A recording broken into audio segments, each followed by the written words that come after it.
I'm late, I know, but I promised you a answer to this. Let's get to the old sketcheroo.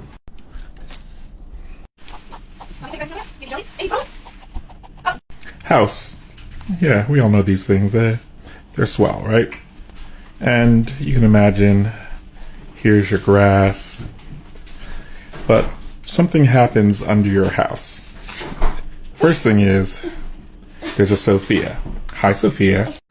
So if we could slice this building down into the ground, you can imagine your wall has a thickness, your roof has a thickness, these walls have a thickness, and they sit on something. The first part that they sit on, that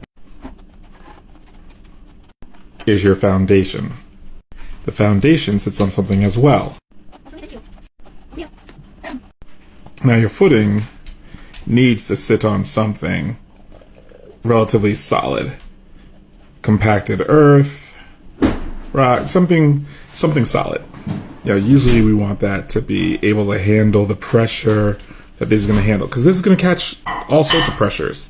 You'll have gravity loads. You'll have wind loads. You'll have rain and snow, and all of that has to get transferred onto that footing. Now, what does that have to do with that project? The problem is, it's New York City.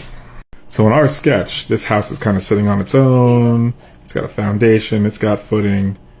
But in the backyard that we just saw, the next building is right here. And the other one is right here. And what you were seeing was the footing and foundation of the building next to it sitting on nothing. This side, you had a church, and on this side, you had a multifamily building with a shop. So all of those loads are not going anywhere. They have nothing to sit on, which makes this compromised and this building compromised. And you saw evidence, if you look in the video carefully, there's a grade beam, basically a beam that runs across the whole thing, that had already started cracking. There. And so this building had begun to shift a little.